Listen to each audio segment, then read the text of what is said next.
Hola amigas, amigos huerteros, ¿cómo están todos ustedes? Acá estamos en un nuevo episodio de Me lo contó una semilla, del podcast de biodiversidad alimentaria.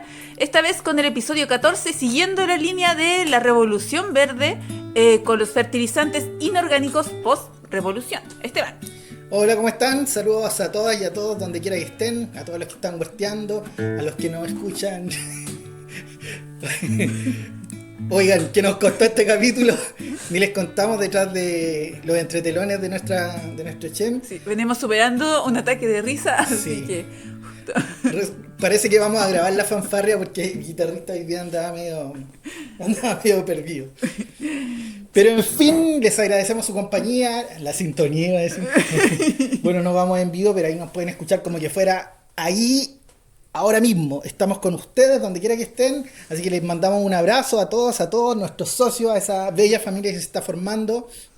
Así que agradecemos de corazón porque eso realmente hace real nuestro trabajo. Si finalmente nuestro trabajo es un poquito rupturista, digamos que el sistema no le gusta mucho, digamos que a las políticas alimentarias tampoco le gusta mucho, así que realmente para mantener nuestro trabajo necesitamos de cada uno de ustedes y de ustedes, hombres, mujeres y todos los que quieran ser parte de este trabajo que es por todos y por todas. Así es, bueno, viendo lo mismo, han llegado muchos comentarios también respecto a las líneas que vamos trabajando para que vayan desarrollándose y comprendiéndose cómo es que llegamos hasta donde estamos. Así que en este capítulo vamos a retomar un poquito, en el anterior vimos los abonos naturales, ¿cierto? Los orgánicos, los que venían con la historia de la humanidad, y por ahí tú querías comentar algo respecto al humus, si no me equivoco. Sí, bueno, pero antes de partir con eso, yo creo que partamos con un dato duro. No sé si alguno de ustedes se imagina cuántas toneladas de fertilizante ustedes creen, de fertilizante inorgánico estamos hablando, no de guano, ni de humo, ni de bocache, ni de compost. Estamos hablando de esas pelotitas, de esos gránulos, ¿cierto? De distintos colores que traen elementos minerales, macronutrientes generalmente. ¿Cuánta cantidad se imaginan ustedes que mundialmente se está usando en la actualidad? Millones, obvio. Millones, ¿saben? 200 millones de toneladas. ¿Se imaginan el cerro? ¿Se imaginan el cerro? 200 millones de toneladas de fertilizantes inorgánicos repartidos por el mundo que salen de China, salen de Estados Unidos, salen de Rusia, en el caso de la urea, especialmente de China y Rusia, ¿no? Y se mueven por el mundo, por todo el mundo. O sea, ni les contamos de dónde nos llega la urea acá. Bueno, algunos de esos países. El superfosfato y una montonera de otros elementos producen minerales. o lo extraen para poder venderlo, pero también para importarlo, y así es una máquina, una locura la cantidad. Sí, pero ojo, no solo lo extraen, sino que prácticamente los transforman, los crean. De hecho, solo el caso de la urea, que hablamos la vez pasada, ¿cierto? Y el nitrógeno anda por ahí, el 78% anda flotando el nitrógeno, pero no lo podemos captar nosotros, no lo podemos tomar, no lo pueden tomar los animales tampoco directamente. Y las plantas solo, en el caso de las leguminosas, que tienen nódulos, ¿cierto? Que habíamos conversado, que son esas bacterias maravillosas que tienen la capacidad de fijar el nitrógeno atmosférico y dejarlo disponible para las plantas.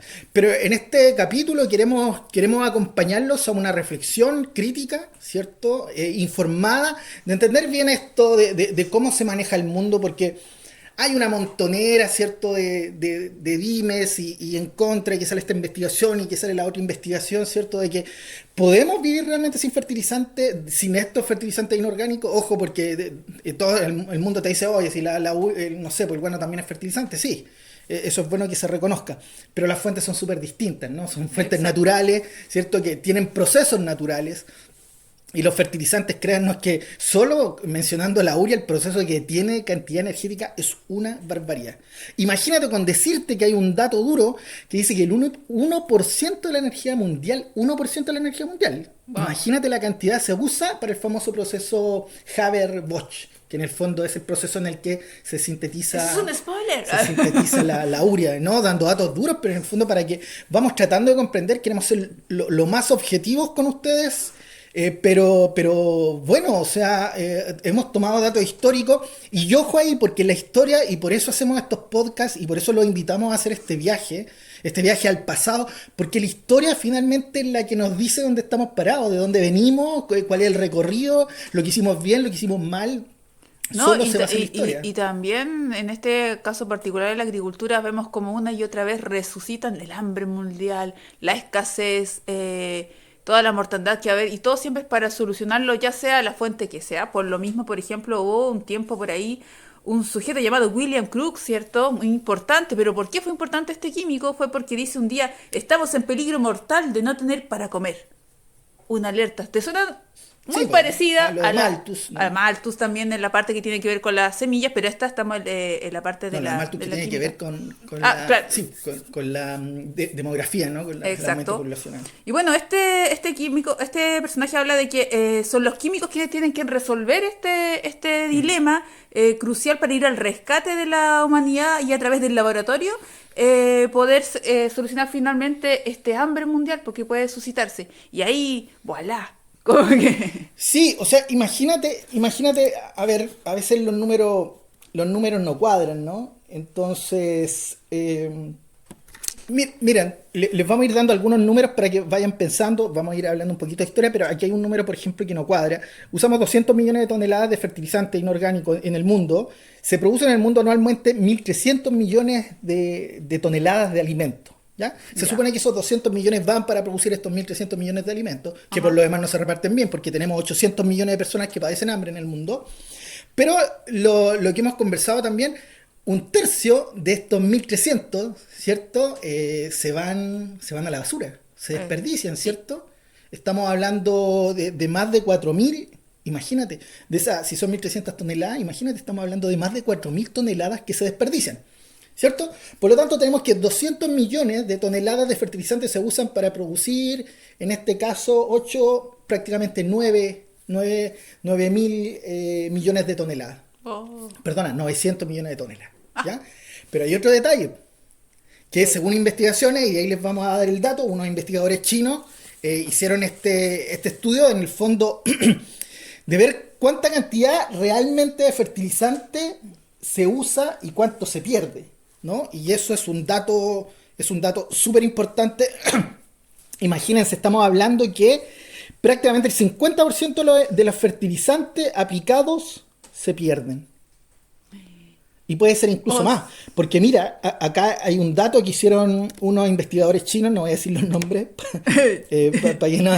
pero vean cualquier película y son todos parecidos a los chiquillos, son maravillosos sí los chinos para estudiar, ¿no? Entonces se habla de que imagínense, ellos están diciendo que entre el 30 al 50% de los fertilizantes, solo entre el 30 y 50% del fertilizante lo usa la planta, el resto se pamoya, ¿no? Se dona el medio ambiente. Y después, mira, ellos son de una universidad china, pero hay otros de la universidad que hicieron una investigación ahora, en 1992, los chinos son más modernos, que está Lomis y Connor en 1992 hicieron un estudio y también dicen que menos del 50% de los fertilizantes aplicados son realmente usados por la planta. O sea, ¿qué pasó ahí? Sí, pues, y el otro dato duro, que, bueno, tenemos que entender de que todo esto lo cambia la industria química, ¿no? La industria química nace el siglo XVIII, ¿no? Y bueno, el padre de la industria química es Antoine Lavoisier, que, bueno, yo creo que todos lo escuchamos, porque el de la famosa ley de Lavoisier, pero es la ley de la materia, ¿no? ¿Cierto? Que la ley de Lavoisier que dice que nada se crea ni se destruye, sino que la materia no se crea ni se destruye, solo se transforma, que es la ley de las masas, ¿no? Y bueno, él es considerado el padre de la química, pero dentro de esta misma lógica, si nada se destruye ni se crea, solo se transforma. Oye, entonces, ¿qué pasa con esta turronada? ¿Qué pasa con estos 100 millones de toneladas o más, ¿cierto? De fertilizantes que se pierden en el ciclo, ¿no? ¿Dónde quedan? ¿Dónde se transforman? ¿Para dónde van? Exacto. Bueno, ahí vamos a ir viendo a dónde se van, pero finalmente uno piensa y nos tratan de hablar de agricultura de precisión, sí, pero en el suelo, o sea, pasan muchas cosas. La verdad es que el suelo es un complejo maravillosamente perfecto que hemos alterado mucho, pero que complica mucho porque hay demasiadas variables que están en juego, ¿no? Y bueno, después vamos a ver dónde se van muchos de estos fertilizantes que terminan en contaminación y en enfermedades. Así es. Bueno, y siguiendo con esta línea, digamos, más o menos de este proceso de desarrollo de la industria de ahí dentro de los fertilizantes. Pero Clau, perdona, debería que me preguntaste por la ley del humus. Es verdad, a mí también se me olvidó. La hago cortita. Bueno, la teoría del humus la hizo Aristóteles.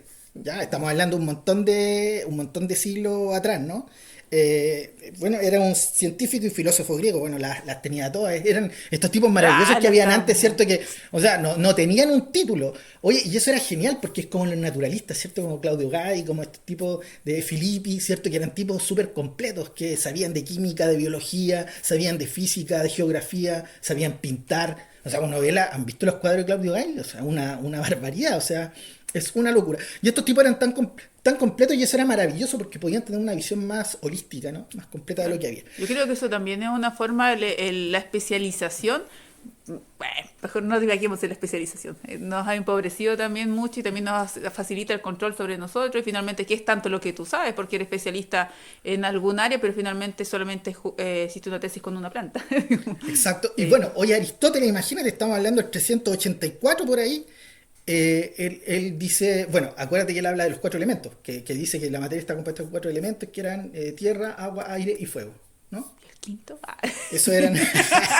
Esa pregúntale a otro chiquillo. Oye, pero bueno, él plantea que las plantas se alimentan de humus, que es esta capa fértil en el fondo, y de ahí las plantas se alimentan.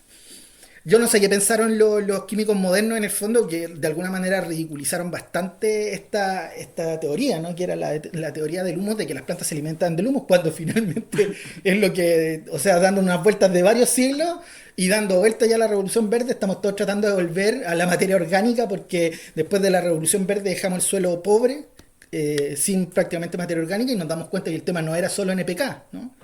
Claro. Pero mira, esta teoría se mantuvo por siglos. Po. De hecho, hasta el siglo XVIII, imagínate, siglo XIX, Albrecht Steiger, que era un químico alemán, fue el que en el fondo resucitó esta teoría y la planteó. Imagínate, un siglo súper complejo.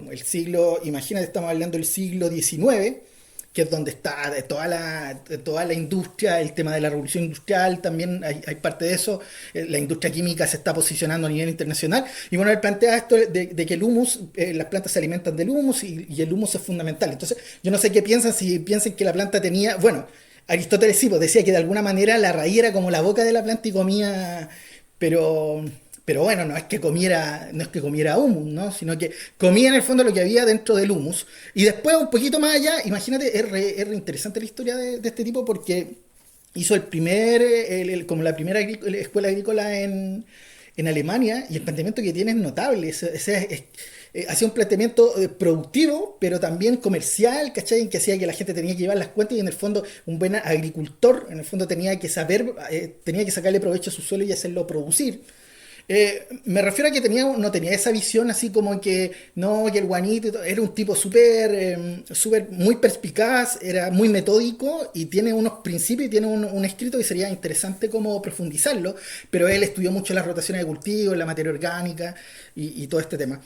Y bueno, en el fondo retomó un poco lo que es la ciencia pura de la agricultura milenaria, porque es todo lo que ha sostenido la agricultura y que cada cierto tiempo vuelve a la moda, con otros nombres, pero sigue siendo la misma agricultura. Oye, y ojo que estamos hablando de siglos donde bueno, ya era muy conocido en Europa, ya se había exportado mucho del guano rojo para allá, ¿cierto? Ya estábamos hablando del tema del caliche, estamos hablando del siglo XIX. Sí, justo eso ¿no? te iba a decir, porque justamente en este hilo, para los que no han escuchado el podcast anterior, que es súper bueno que lo escuchen para que entiendan esto de lo que estamos hablando, ahí quedamos en la pausa pasamos por las guaneras, ¿cierto? Por el caliche y el salitre, que en este proceso, como decía Esteban, son procesos naturales, son abonos que están en estado natural, y empezaron a pasar por la escasez, por la sobreexplotación. Hubo una guerra también que llamábamos la Guerra del Pacífico, también estaba la guerra Perú-española también. Claro, también estaba todo estaba pasando en términos de, para que vean la importancia de este material a nivel mundial, porque son primordiales para la agricultura en sí en ese momento. Se suscitaron muchos hechos históricos ahí adosados. Y bueno, de ahí saltamos, como les contaba, a otros personajes por ahí por los años 40, de 1840. Por ahí alrededor aparece La Ley del Mínimo por Karl Sprenger, ¿cierto? y también aparece, bueno, él la crea, él habla, es como el fundamento donde nace la química agrícola, que es un tipo de química mucho más específica, digamos, y se populariza con quien todos más conoce, que es Von Liebig, que es... Luego este personaje comienzan a hablar un poquito de lo que es cómo se sostiene la planta a través de la nutrición del suelo, todo va por ahí hilvanado.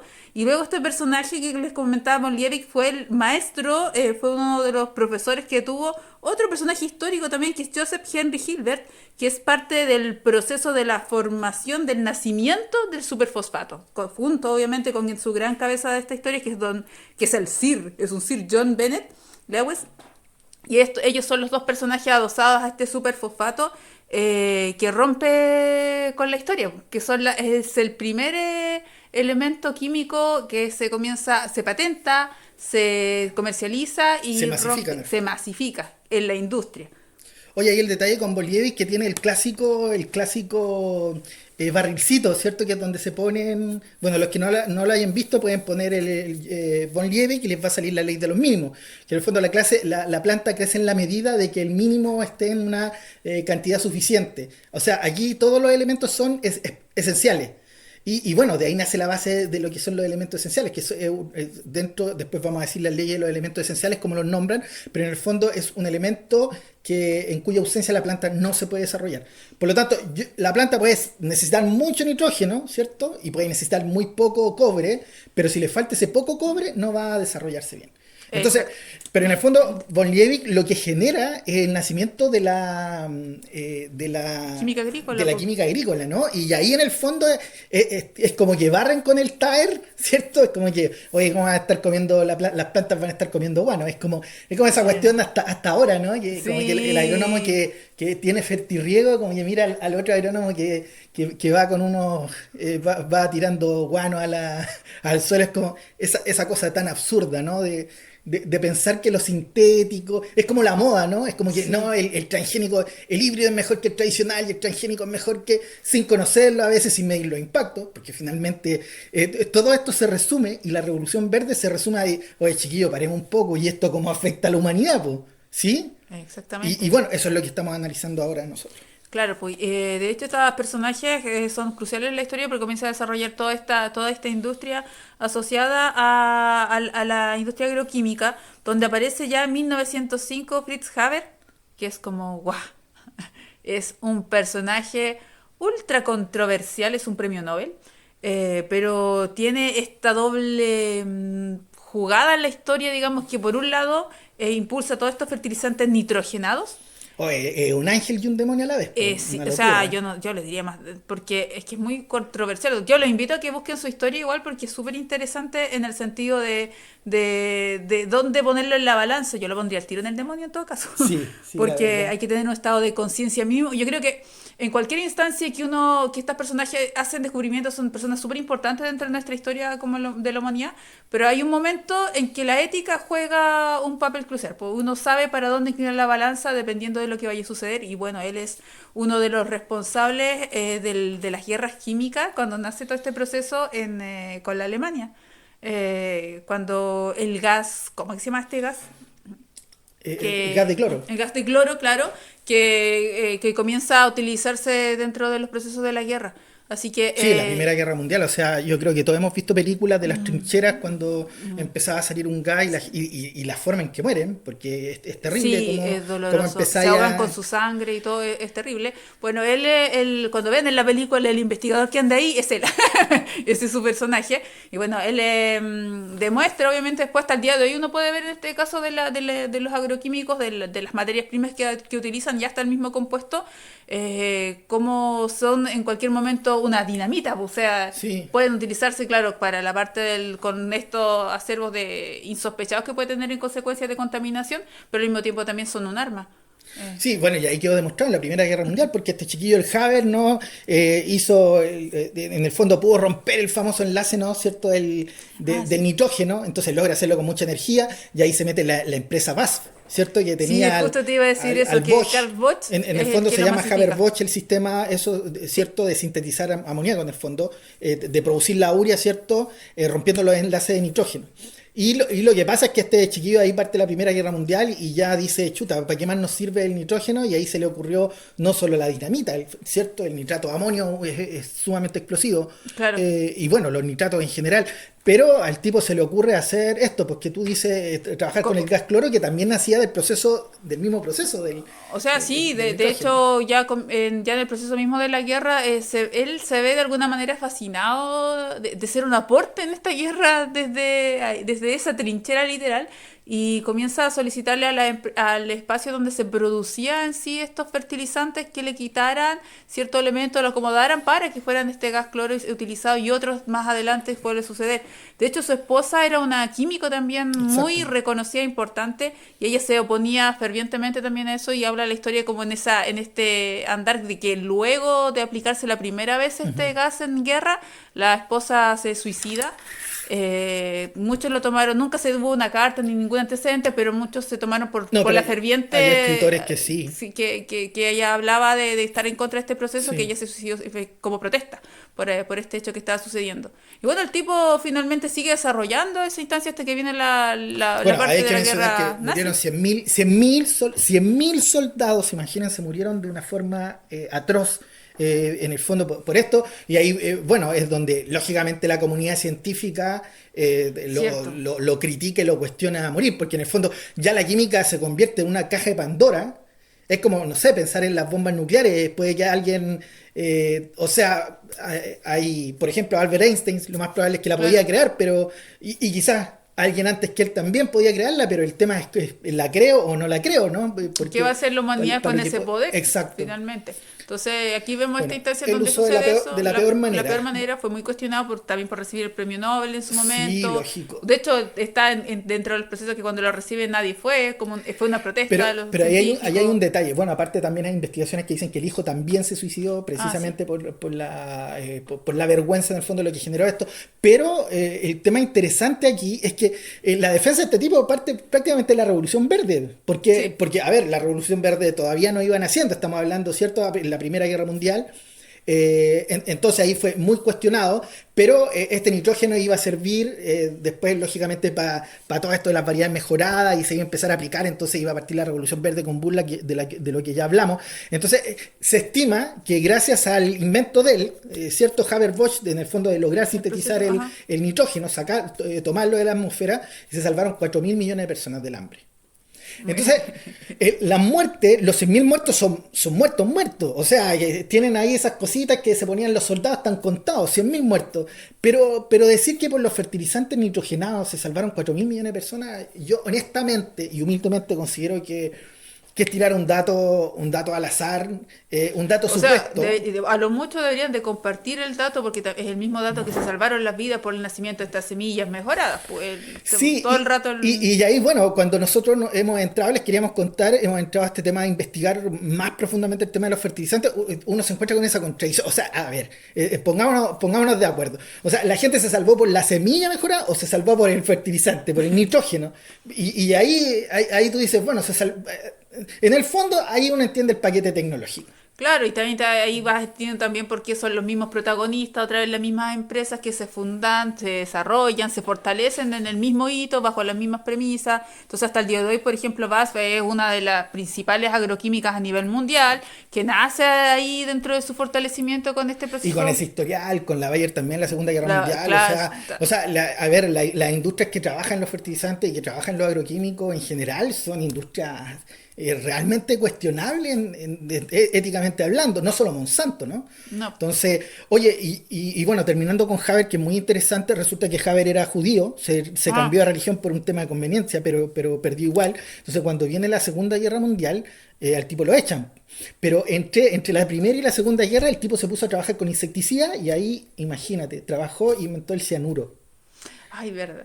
Y es súper loco porque cuando echaron a este tipo murió de un paro cardíaco, creo. Bueno, murió así muy rápidamente.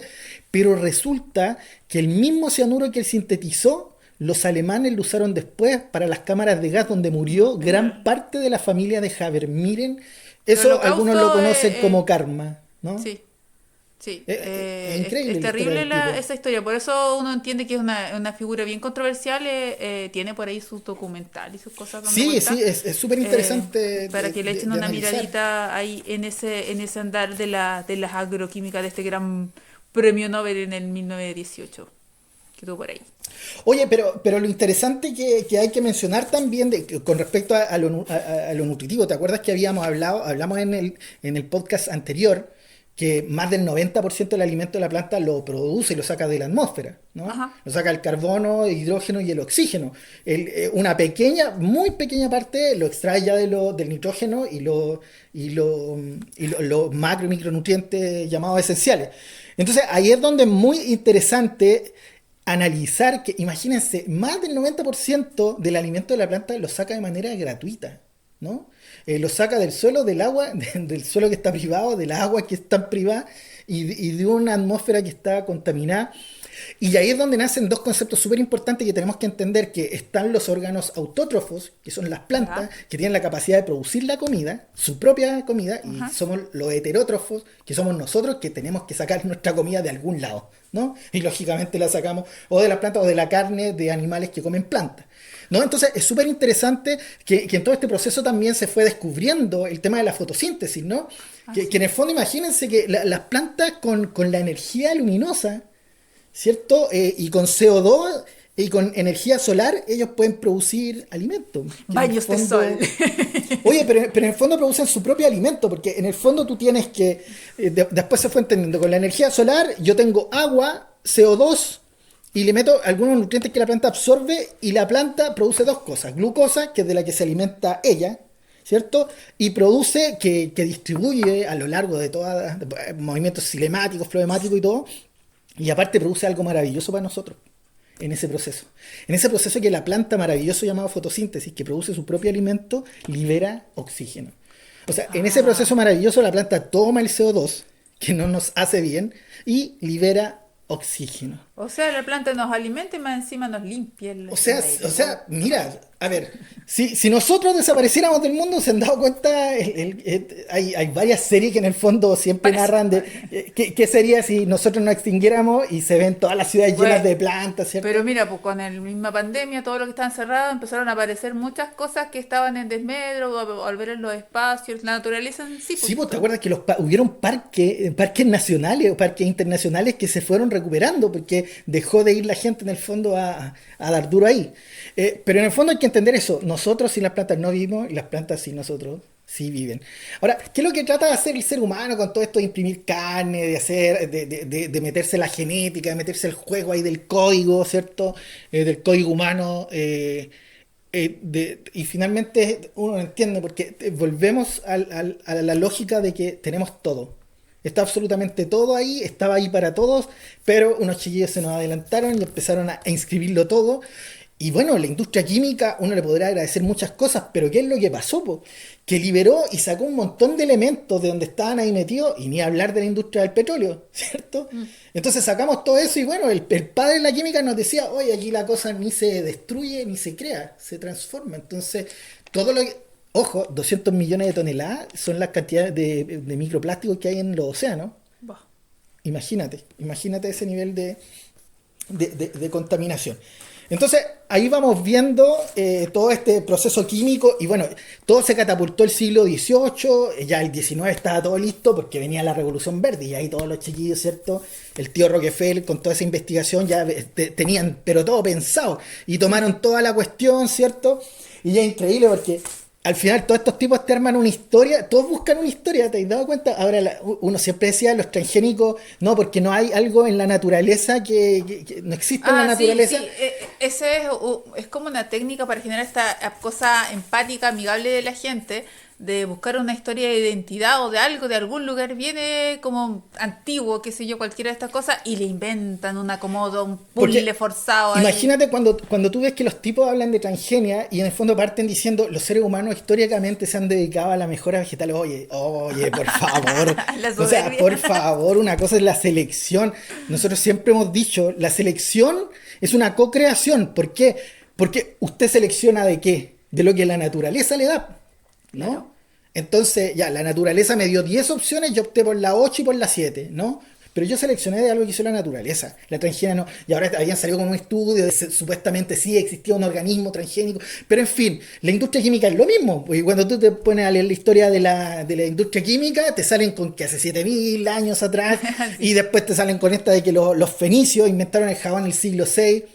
O sea, perdónenme, o sea, no es lo mismo, es lo mismo, pero no es igual, ¿no? No. En el fondo no es, o sea, una cosa es sacar jabón y hacer algo, pero otra cosa es meternos el jabón en la boca y comernos en la boca y no sé, o sea, tirarle jabón al suelo. Y el tipo de jabón también, porque son con procesos distintos también y procesos lentos que se pierden muchas cosas en el camino y se generan otras que no son como efectos deseados para la industria actual, pues.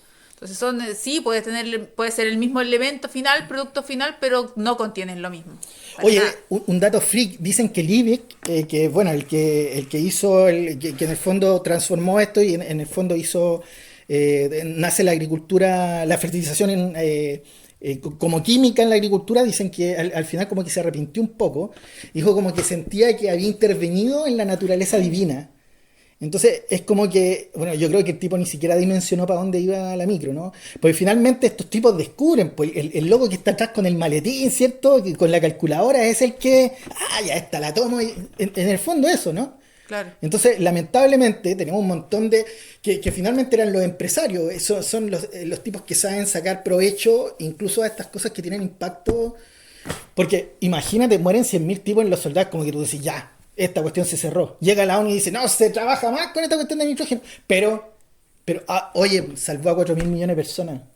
El lavado de imagen. Pero el negocio está hecho, o sea, el negocio está armado, o sea, ya lo usaron para matar, pero oye, vivimos de esto. Entonces, esto funciona de una manera tan perfecta con respecto al marketing. Y bueno, dirán ya que van a fertilizar con guano, pero es lógico, sí, a ver. Si alguien quiere hacer un cambio y dice ya, voy a dejar todos los fertilizantes sintéticos y usar guano y se mantiene con las mismas variedades híbridas que están hechas para el paquete tecnológico, evidentemente eso no va a resultar. Y eso ha sido un gran problema, digamos, siempre, en todos los espacios donde se habla de eso. Tenemos que, si vamos a ir hacia una agricultura limpia, digamos, tenemos que hacer un proceso de transición.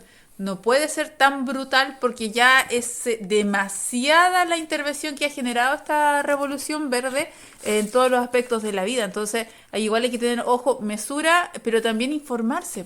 O sea, llegar y hablar es muy fácil encender el ventilador, pero lo importante es hacer un proceso de información previo, también de investigación, también si es que no se puede, y generar un proceso de transición que sea ético, digamos, pero también con conciencia.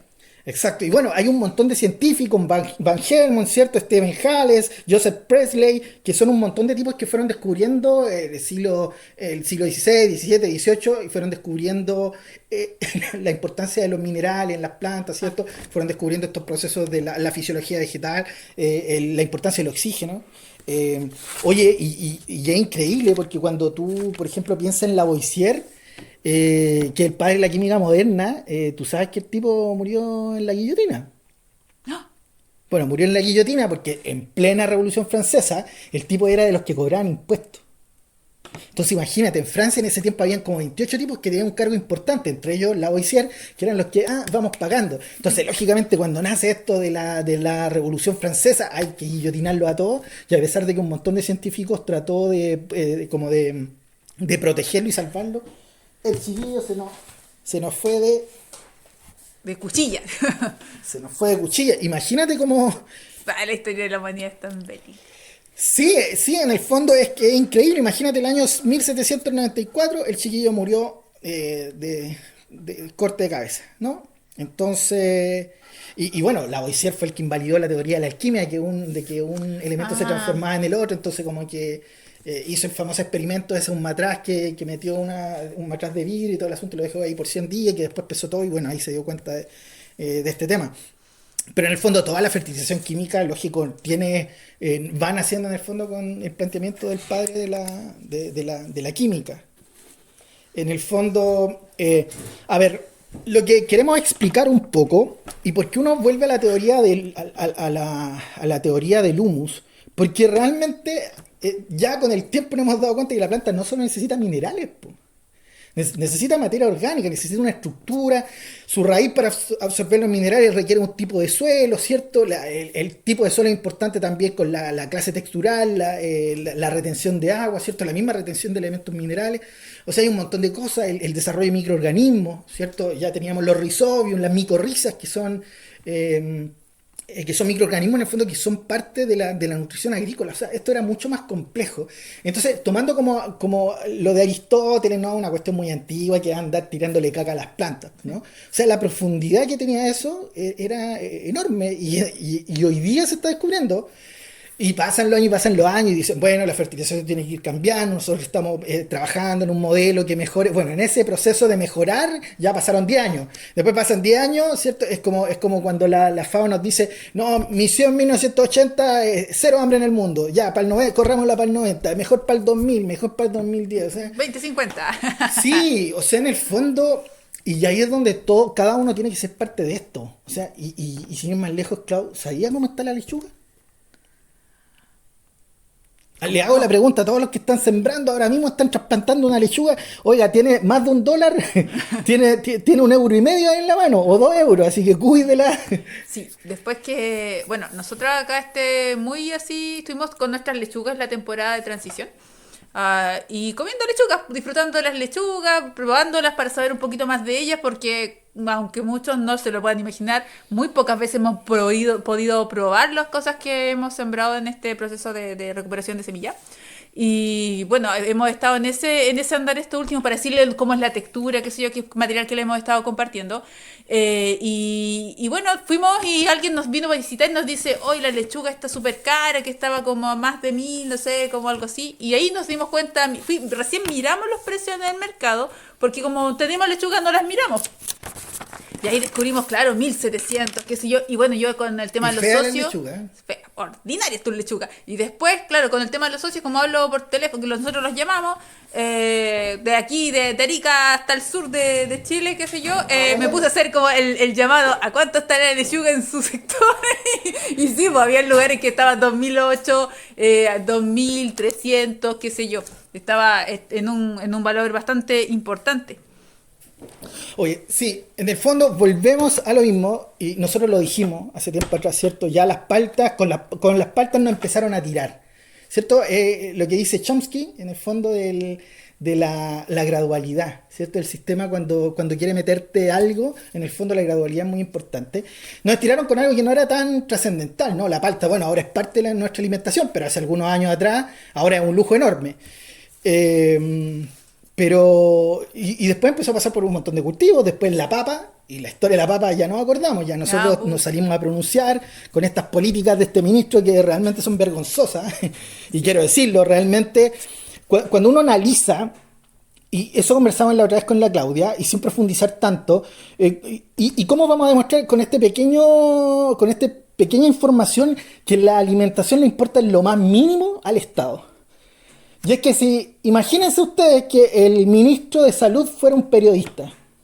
Y esto no quiero discriminar a nadie, por favor, que se entienda bien. Respeto mucho todas las profesiones y todo el asunto. Pero pongámonos en ese caso, que el ministro de Salud fuera un periodista. O el ministro de Minería. O el ministro de Energía. ¿No? Entonces, tú analizas, pero a nosotros nos ponen agricultura, que tiene que ver con la alimentación del país, con la seguridad alimentaria, ponen un periodista. Y es lamentable porque se están tomando un montón de políticas que nos están llevando a esto. Nosotros dijimos, y esto tiene mucha relación con el costo de la semilla, con el tema de la importación, con el tema de la dependencia alimentaria. Pero en el fondo aquí estamos hablando de las lechugas, pues chicos, no las traemos de Holanda las lechugas, pues las lechugas se producen acá y cualquier cosa genera este aumento de la canasta básica, y en el fondo ¿quiénes son los que sufren más? La gente de escasos recursos, porque finalmente la agricultura, las hortalizas se están convirtiendo como en ya casi una delicatessen, o sea, casi en un producto inalcanzable, ¿no? Entonces... Sí, o sea, a nosotros nos pasa cuando nos vienen a visitar aquí, es como, wow, hace tiempo que no comía lechuga. De hecho, una chef que cuando vino nos decía, hubo un tiempo en Temuco, por ejemplo, que no encontraron lechuga en bastante tiempo, no había insumo lechuga porque no se perdió y de repente apareció muy cara. Es como el clásico. Oye, Clau, miren cómo se solucionaría esto, que los colegios agrícolas se pongan a producir, fomentar la producción asociada, pero en el fondo, ¿saben ustedes por qué la gente no produce lechuga? ¿Por qué las lechugas les llegan caras en el fondo? Porque bueno, la señora María, la ñaña Juanita no llegan con su lechuga al supermercado, porque tienen que cumplir una montonera de normas, ¿no?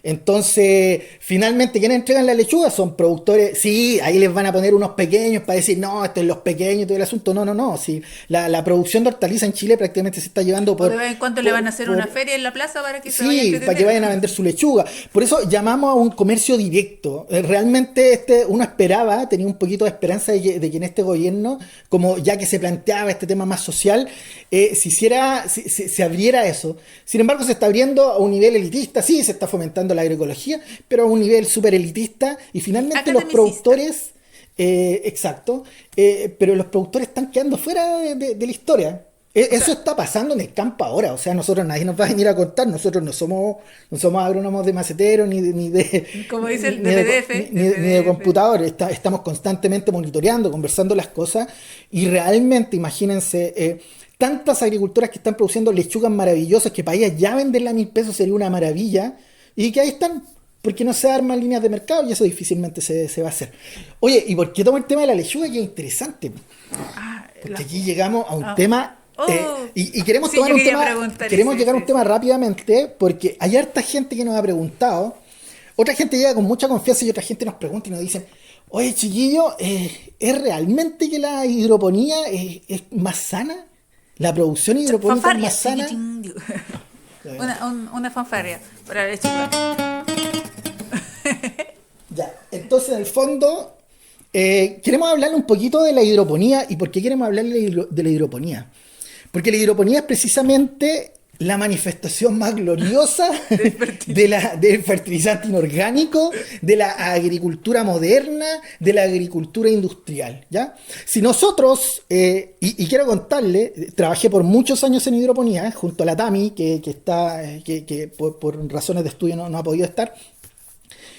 Trabajamos muchos años en la Universidad de Chile con hidroponía, sabemos perfectamente bien cómo funciona el sistema de raíz flotante, el sistema NFT, el sistema aeropónico, conocemos cómo funciona todo, y realmente la agricultura hidropónica no es la más sana.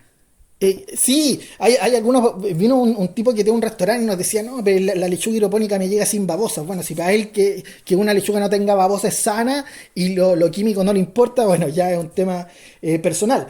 Pero realmente es. Pero en general, digamos, el final, digamos, que es el consumidor, ni siquiera tiene conciencia de lo que está comiendo, ya encuentra cualquier cosa, ha perdido tanto el gusto por los vegetales en general, que primero no comen vegetales, y segundo, cuando los comen les da lo mismo cuál están comiendo. También es un tema. Y bueno, y ahí andan con sus enfermedades, su suplemento alimentario, ¿cachai? Como con todas estas capsulitas para sobrevivir en su diario de vivir ahí, ¿no? Ya, y les vamos a contar un poquito por qué no es lo más sano, y yo les podría decir que el antónimo de producción orgánica es la producción hidropónica, absolutamente. Sí. O sea, porque por un lado ustedes tienen que la producción orgánica es prescindir absolutamente de productos sintéticos, ¿no?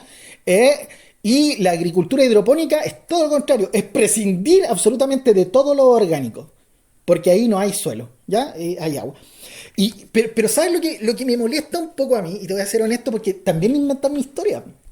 Ay, sí. Entonces, tú llegas, sí, pues tú te ponías a leer esto de la cuestión de la hidroponía y te aparecen con una historia que, por favor, o sea, yo creo que, a ver, por una parte uno dice cómo son tan carepalos algunos investigadores que de homologar cosas que son absolutamente contrarias o son absolutamente no relacionadas, ¿no? Y por otra parte las personas que bajamos un paper y ahí tú tenés, oye, a mí me tocó, yo hice una investigación bibliográfica de hidroponía hace 15 años atrás, y también lógicamente tú bajabas en ese tiempo, que no bajaba uno, la verdad es que tenía que ir a la biblioteca y irse a pasar a la biblioteca, a fotocopiar y todo el asunto, pero uno no podía sondear mucho, entonces al final uno terminaba aprendiéndose la historia que te predican, ¿no? Y resulta que la historia y la hidroponía para estos tipos parte del siglo VI a.C. con los jardines colgantes de Babilonia. ¿Qué tal? O sea, y ahí, a ver, y ahí donde uno dice, a ver, Me imagino un jardín colgante de Babilonia que era una bestia enorme, de metros para arriba, metros para el lado, metros para el otro lado, lleno de una solución nutritiva con una... ¿Y cuántos químicos usarán en esa cuestión? Pues ¿de dónde sacan? Si en ese tiempo todavía no había urea, no había nada de esas cosas, ¿no? Entonces, y uno dice, ¿qué tiene que ver, por Dios, la hidroponía con los jardines de Babilonia, los jardines colgantes de Babilonia? Que por lo demás son datos, algunos piensan hasta que es leyenda, ¿no? Hay algunos, hay varios escritores de la época que los mencionaron y todo el asunto, pero en el fondo los jardines colgantes de Babilonia no estaban colgando, por lo demás estaban sobre unos ¿cómo se llaman? Terraza, Pilares, sobre unos pilares gigantes, pero en el fondo eran maceteros gigantes, ¿no? Y bueno, el tipo para hacer que su pareja se sintiera bien, trató de simularle en el desierto como una montaña, entonces ahí llenó de plantas, y eran maceteros gigantes, pero están rellenos con tierra, por Dios. O sea, ¿qué tiene que ver un macetero con tierra que a lo que más se parece a un bancal? ¿Con qué podría compararlo yo los jardines colgantes de Babilonia? Con la agricultura andina. No. ¿Cuál? Con las chinampas. No, sí. No, con la agricultura ¿cuál? urbana, po.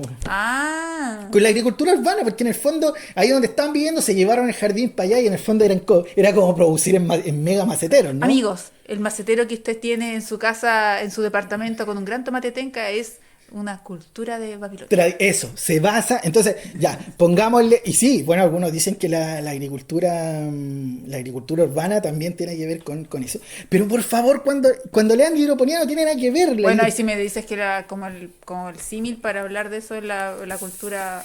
Oye, ahí está, bueno, la historia de Nabucodonosor, que sale en la Biblia para los más creyentes, ¿cierto? Estamos hablando de Mesopotamia, de esa parte de Irak y todo el asunto. Entonces, en el fondo eran mancales que les metían tierra y sí, tenían un sistemita para tirarle el agua, para regalo y todo el asunto, pero nada que ver con la hidroponía. Y lo otro que ya ahí me fastidió montones fue cuando comparan las chinampas. Sí, por eso dije chinampas. O sea, es que no podéis comparar las chinampas que tenían los mexicas, los toltecas. O sea, la chinampa es como hacer un mega camellón, ¿cierto? Sobre el agua. Es como una mezcla entre compost, son restos vegetales, pero lo hacen, ¿cierto? O sea, piensen en un lago, los tipos le ponen árboles, ¿cierto? Y ahí van armando como toda una estructura con enramaje y le van tirando suelo abajo, después otro tipo de suelo arriba y al final hacen un mega camellón que sale, ¿cierto? Sobre el mar, ¿cierto? Un metro sobre el mar. Sobre el lago, sobre el agua, ¿no? Y ahí donde se producen un montón de cultivos ancestrales de los mexicanos, que es el centro de denominación de origen mesoamericano, una maravilla. Pero de hidropónico. Pero por favor, ¿y cuál es la magia de la chinampa? Y lo digo yo porque he estado ahí, tuve la dicha de estar en la chinampa, conocer a agricultores de ahí, al lado de la chinampa, o sea, el caballero que vive al lado de la chinampa, que ya se moja los pies para entrar por detrás de su casa. Tuve la suerte de conocerlo y escucharla, que por lo demás están más contaminadas que ni les cuento. Van unos barrios de desagüe para allá, a pesar de que tiene reconocimiento internacional y bla, bla. Pero en el fondo, la maravilla de esto es el riego por capilaridad, ¿no? Que en el fondo se va... es como cuando uno riega en el surco. Exacto, pero cuando uno va regando en el surco y se va regando el camellón hacia arriba porque la plantita lo va absorbiendo por capilaridad y en el fondo va subiendo el agua porque se va evaporando y va ese ciclo... Así. Pero por favor, ¿en qué se parece eso a la hidroponía?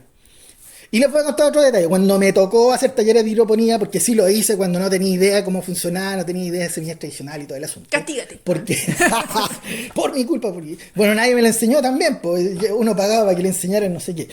Pero la cosa es que recuerdo que una viejita llegó en un taller y me dijo, oiga, ¿sabe qué, caballero? Yo tomé un curso, joven me decían en esa época. Yo tomé un curso de hidroponía, pero sabe que no me creció nada. Entonces yo le dije, ¿pero cómo no le creció nada? No, sí, pues yo ponía las lechugas y como que crecían y llegaban así chiquititas y pum, se morían. Y yo le digo a la señora, ya señora, ¿y usted qué le echó? Y me dijo, agua, pues mijito. Ya yo le dije, pero ¿y qué le echó al agua? ¿Cómo que qué le eché? No, pues le echó una solución nutritiva, le echó algo. Y decía, no, ¿qué es lo que es eso? Bueno, ya habían hecho un taller y la abuelita juraba de que hidroponía era producir en agua absolutamente saludable, que suena maravilloso. Pero bueno, ya habíamos conversado de que las plantas se nutren de elementos esenciales y no están todos en el agua, por supuesto, y los que están tampoco están en las cantidades que, en general, no están en las cantidades que hay gente que jura que con pura agua se puede hacer. Que uno quisiera. Y en el fondo, mira, la hidroponía nace en 1692, recién John Woodward plantea, en el fondo hizo un experimento con un sauce, entonces le puso tierrita y en el fondo demostró que pesó la tierra y después la volvió a pesar y demostró que en el fondo, y sacaba agüita de ahí un lado y se le echaba. Entonces él como que cambió la lógica y dijo, las plantas no comen del humo, sino que se alimentan del agua o de lo que contuviera el agua. Entonces, como en ese tiempo no sabía él que el agua podía llevar fertilizantes, pero por otra parte, el agua de un lago son aguas lavadas que vienen, ¿cierto?, tomando fertilizantes, hay arcilla. Hasta el día de hoy, eso conversamos en la vez anterior, ¿te acuerdas? Que toda la gente va a sacar, de hecho en las chinampas sacan tierra de abajo y la ponen arriba porque están en un montón de nutrientes. Es una práctica, ¿no?, muy tradicional, por imitación, pues hasta uno mismo lo hace. Y bueno, en el fondo lo que planteaba Woodward, que en el fondo decía que cuando se descubran los elementos que alimentan a la planta se va a poder prescindir del suelo. Bueno, ¿cuál era el gusto de querer prescindir del suelo? Realmente no entiendo mucho para ser el siglo XVII, pero bueno, en fin. Después viene el profesor William Gehrig, el año 38, pero donde se salta la fama, mira, ahí venía sueltita la hidroponía, poquito, nadie la pescaba mucho. Al tío John no lo pescaron mucho, estamos hablando del siglo XVII, el siglo XX, en 1938, aparece el profesor William, y por ahí ya se ve más o menos interesante, él ya es el primero que hace unidades sin tierra y le resultan, y después aparece el año 70 el doctor Alan Cooper, que ya parte con la hidroponía así de cuajo, el año 70. ¿Te parece interesante el año 70? ¡Oh, qué casualidad, ¿no? Ese año! Estamos en plena revolución verde, por favor. Estamos en plena revolución verde. La hidroponía es una rama absolutamente dura de la revolución verde. Es, en el fondo, el suelo es un mero sostén. Oye, pero yo a esta altura creo que es inmortal, porque cada cierto tiempo la resucitan en los programas estatales, o sea, mira, en algún nosotros podríamos hacernos millonarios haciendo talleres de hidroponía. Mucha gente nos ha pedido y cada vez que nos piden talleres de hidroponía nosotros hemos sido como súper éticos de decirle, sabe que realmente alejarla de su suelo es lo peor que podemos hacerlo. Puede ser ya en una condición desértica donde no hay agua, ya como que no hay nada, ya sí en algunas partes, y lo que nosotros no somos en ese sentido extremo. Pero por favor, una señora que tiene tierra suficiente, que tiene agua, ¿cómo le va a mandar metiendo hidroponía?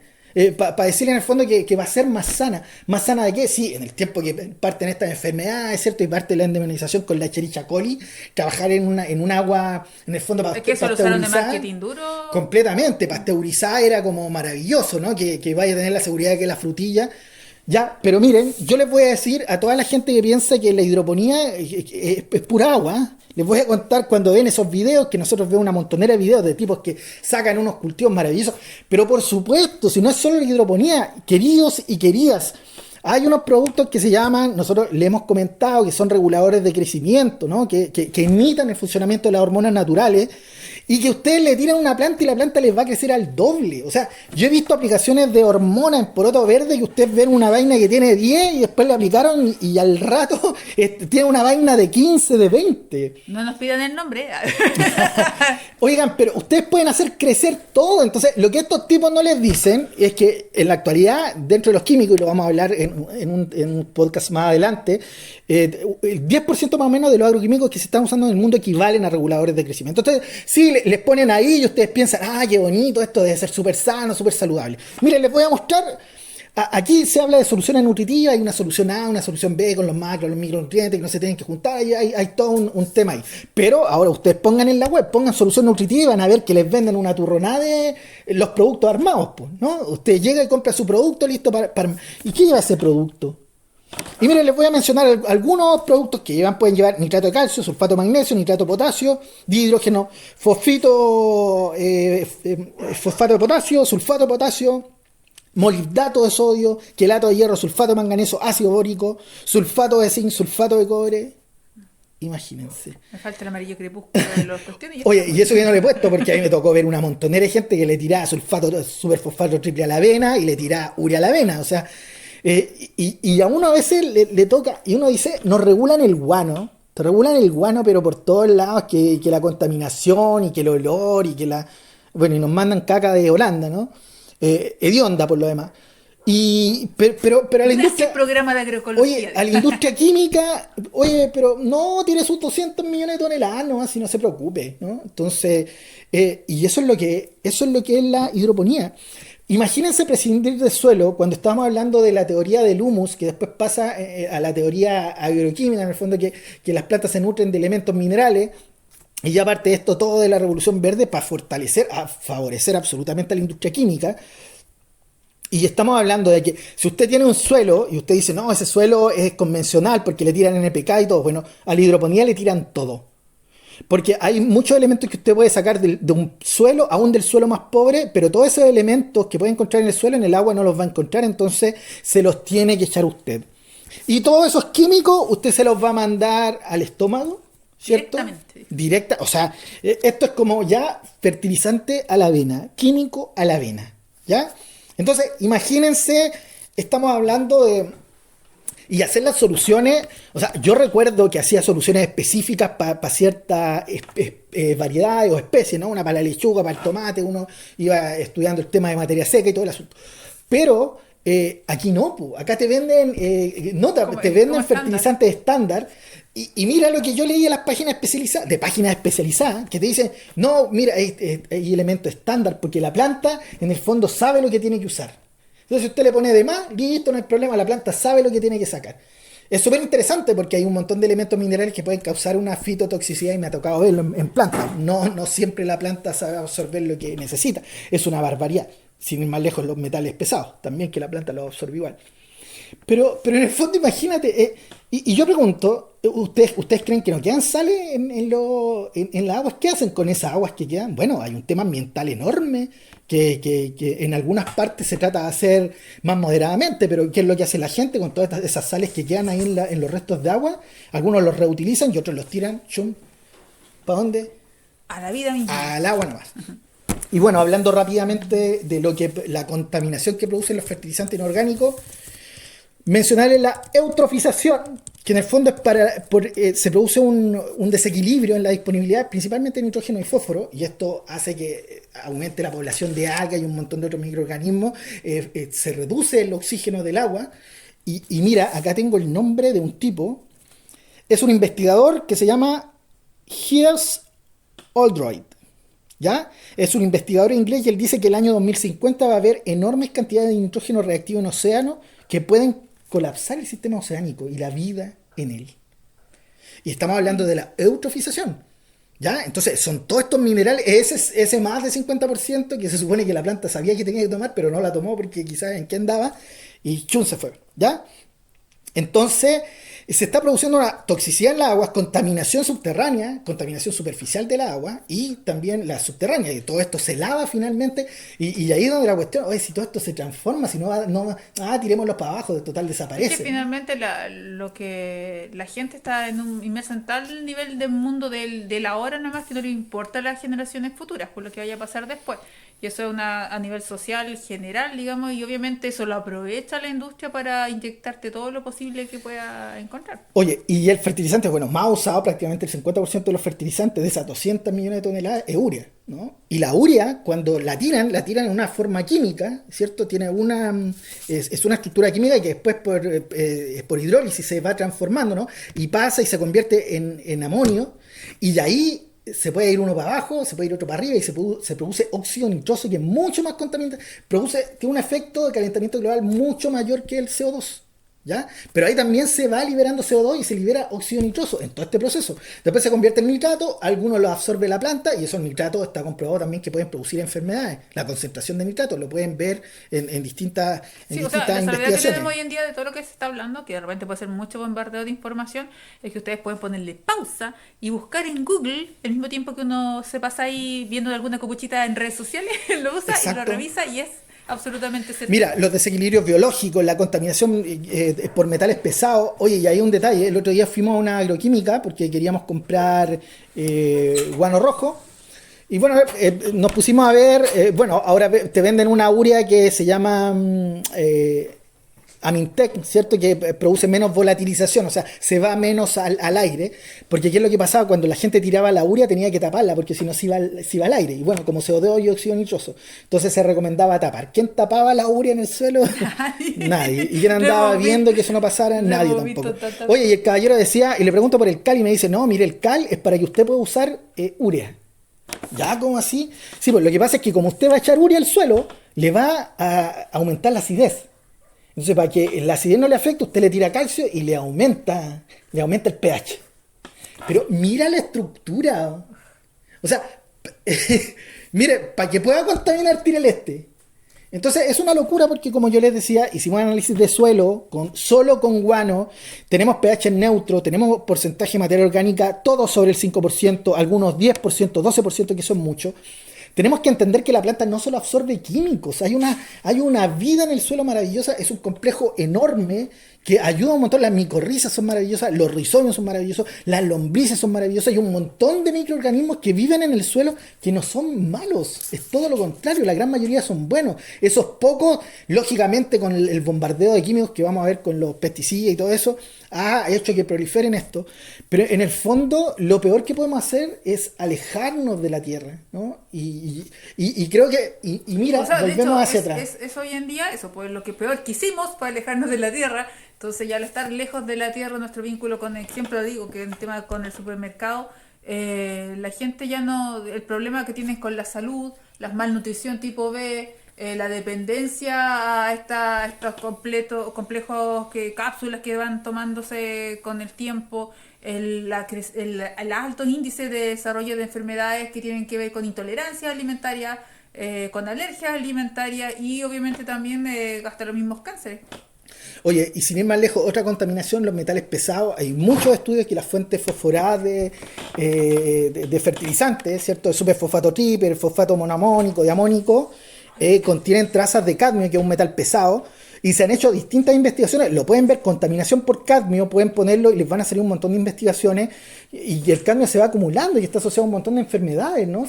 Y se mete se mete a la cadena trófica en el fondo, y los terminamos comiendo, sí los terminamos comiendo. Entonces el tema de los metales pesados también es súper complejo porque los estamos metiendo a nuestro suelo a través de todos estos agroquímicos, ¿no? Entonces es súper importante que tengamos conciencia, y nuestra conclusión es volver, ¿cierto?, a la ley. Nosotros creemos fervientemente en Aristóteles, ¿o no? Creemos en Aristóteles, creemos en Taer, nuestro reconocimiento para ellos. ¿Qué podemos hacer nosotros? Pues primero, si somos agricultores, empezar a mirar hacia atrás nuestra historia de nuestros padres o nosotros mismos, ir cambiando, volviendo a un modelo que es milenario, que no es nada de nuevo con la moda que nos están compartiendo hoy en día, llena de a veces muchos errores, porque es por eso sale una talla que siempre se reitera mucho en el campo, que es el agrónomo, no, el agroecólogo de PDF, que son todos estos doctores en agroecología y rimbombantes por el mundo, pero vaya a ponerlo uno en el campo a ver qué hacen, y finalmente es hacer la agricultura que hemos heredado. Y si no estamos en la tierra, somos consumidores en este caso. Bueno, prefiramos también eso a esos agricultores que realmente están haciendo la pega, porque la pega de sostener una agricultura de herencia con su semilla, con una forma de vivir la agricultura distinta, y no también dejarnos embolinar con este proceso de encarecerlo. Porque ¿cómo puede ser que puede ser más caro algo que es natural? Ahí tiene que haber un precio justo también asociado a esta instancia. Sí, bueno, es súper importante ahí, a ver, nosotros creemos que, honestamente, la teoría del humus que plantea Aristóteles, que defendió después Staher de una manera maravillosa, traten de buscarlo, Albrecht Staher se llama, principio del siglo XIX, agrónomo alemán. Tiene algunos principios agronómicos maravillosos, ¿no? que son son muy actuales ahora. Y yo diría que, para mí, en lo personal, digo que la teoría del humus es la tesis del humus, porque lo comprobamos nosotros, y lo pueden comprobar con mucho análisis de suelo. Si ustedes tienen un porcentaje de humus, una cantidad de materia orgánica necesaria, ¿cierto?, en el suelo, van a tener todos los elementos esenciales disponibles, van a tener un pH neutro, no van a tener problemas con las sales, ¿cierto? Van a tener buena estructura, no van a tener problemas de fijación de fósforo por posible aluminio, aunque los suelos, como en este caso, son de origen volcánico, van a tener buena estructura. ¿Qué es lo que está pasando con los fertilizantes? Es la erosión de los suelos, precisamente porque en algunos se ha acidificado por el exceso de fuentes que son nitrogenadas, y en otras partes ha aumentado la cantidad, el contenido de sales, porque, bueno, la urea dice 46% de nitrógeno, que el resto es 54%. Sí. Entonces hay que entender bien en los fertilizantes que lógicamente traen otros sales y traen otras cosas asociadas ahí. Realmente la materia orgánica es lo más maravilloso. alguien dirá, pero no vamos a limitar con materia orgánica al mundo, y ahí voy al costo de oportunidad. ¿Qué pasaría si los miles de trillones de dólares que se han invertido en todo esto químico, en toda esa cuestión, lo hubiéramos usado para hacer cosas más sustentables, más sostenibles con animales, con variedades más resistentes, ¿cierto? O que cada gente tuviera, ¿cierto?, su media hectárea que la pudiera trabajar, ¿no? ¿Qué pasaría? Habría una autonomía y una seguridad alimentaria real. Porque el problema es que no podía, exactamente, no habría un control. Así que ahí tienes la razón profunda detrás de todas estas historias, siempre tratando de controlarnos, de mantenernos en alguna fase en que nos puedan exacto. manejar. Oye, los principales productores, para ir terminando, de fertilizantes, Rusia y China. ¿Qué les parece? ¿No? Y el principal importador es India. Y mira qué interesante. India, que fue la base de la Revolución Verde en los años 60 con Burlak, ¿no? Porque partió, lógico, en México en los años 40. Mira, casi el 50% de los fertilizantes se los llevan solo los cereales, que son precisamente los que trabajó la Revolución Verde. Chile exporta más de lo que importa. Miren qué locura. Y ahí que quede claro que a nadie le... Señora, caballero, si usted no se preocupa de su seguridad alimentaria, no lo va a hacer nadie por usted. O sea, preocupémonos de nuestra autonomía alimentaria. Ahora mismo estaríamos sufriendo, las lechugas no las puede producir. Eso mismo que están haciendo estos tipos con un cosito así para arriba, con agua, con una turronada de químico, usted lo puede hacer con compost, mezcladito con tierra, ¿cierto? Y poniendo las plantas y van a andar igual, ¿ya? Entonces, en Chile, imagínense, se hizo un estudio de la Embajada Española para estudiar el mercado de fertilizantes en Chile, para ver cómo se podían meter los españoles, y sabes que la conclusión es un mercado oligopólico al cual es muy difícil de entrar.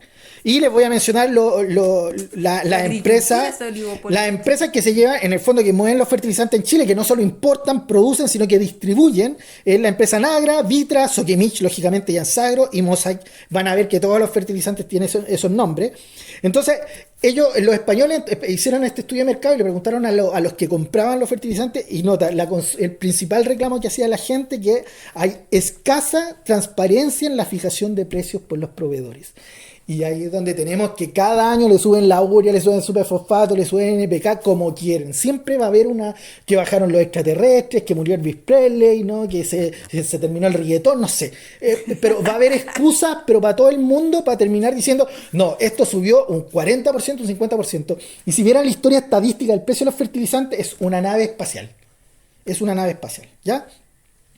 Imagínense, nosotros el 85% de los fertilizantes los importamos con Sokimich acá. Somos el principal productor de salitres naturales. Y de potasio, imagínate. Somos los únicos que producimos, nitratos naturales y prácticamente importamos todo. Entonces, es una locura. Y como les decía, miren cómo se mueven los fertilizantes por el mundo, y después nos vienen a decir que la agricultura urbana tiene más huella de carbono. Turumpa. Realmente es increíble. Les recomendamos, queridos, queridas, usar guano, usar los que no tengan acceso a guano, usen compost, hay compost de muy buena calidad. Si quieren aprender de agricultura, no bajen cuestiones de PDF ni las normas, aprendan hay una montonera de huerteras maravillosas, ¿cierto? La Winnie, la Tani, cosechándola, está la Katy, está la amiga de Huerto Tante Pupe, los chiquillos del francés, hay un montón de gente maravillosa enseñando huertas, y como siempre lo decimos, por sus huertas los conoceréis. Si alguien le va a hablar de huerta, usted que le muestre su huerta, dígale, a ver, que no le suba fotos de PDF, ni que se saque la foto con un repollo por todos lados, porque hemos visto a tipos haciendo capacitaciones con un repollo de arriba, de abajo, de al lado. Entonces, y también los que quieran enseñar, que mostremos lo que sabemos a través de algo práctico. Eso es lo maravilloso de la agricultura, que se demuestra fácilmente. Sigan a gente que lo practique. Más que un título, está la experiencia, la capacidad de hacer y de demostrar un conocimiento. Así es, amén, ya, que así sea. Sí, así que apoyar la agricultura con identidad, la agricultura tradicional, esa verdadera tradicional, que es la que tiene herencia, la que tiene historia, la que tiene identidad en los territorios, y seguir avanzando en los conocimientos, en los quehaceres que nos vienen, quizás que nos vienen en el siguiente capítulo. Ay, ojalá que no sea. Y bueno, decirles que podemos decir todo esto, y siempre hemos hablado con la verdad, desde la investigación, desde lo objetivo, desde lo demostrable, Y esto existimos gracias realmente a un montón de gente que cada mes nos apoya con cariño, gente que tiene, otra gente que le cuesta un poco, pero bueno, tú lo ves más. Oye, sí, yo les quería contar también esos detalles. De repente hay gente que no siembra. De hecho, tenemos socios que no siembran, que les gusta lo que hacemos y lo ven bonito y lo ven, que ven la utilidad realmente que tiene y cree que hay personas que realmente lo necesitan y ellos nos apoyan. Hay gente que apenas tiene, por ejemplo, como lo justo para estar en su día a día y aún así participa con nosotros. Hay gente que tiene mucho más recursos también, que también lo hace. Es un abanico de personas con una cantidad de historias súper ricas también, muy bonitas. Que son súper pero lo hermoso es que en un año más vamos a empezar a ver un montón de cosas. Esto va a permitir que nosotros podamos hacer varias cosas más muy importantes para nuestra autonomía alimentaria. Así es. Les mandamos un abrazo a todos, gracias por darse el tiempo, gracias por acompañarnos, que les quede bonita la huerta, usted está sembrando ahí con amor, acuérdense que la semilla transmite lo que uno le transmite, así que si quiere que la lechuga le salga bonita, el tomate rojito, gordito, tiene que darle amor, no ande pensando como uno, pura, no, con amor. Un abrazo para todas y todos. Chao.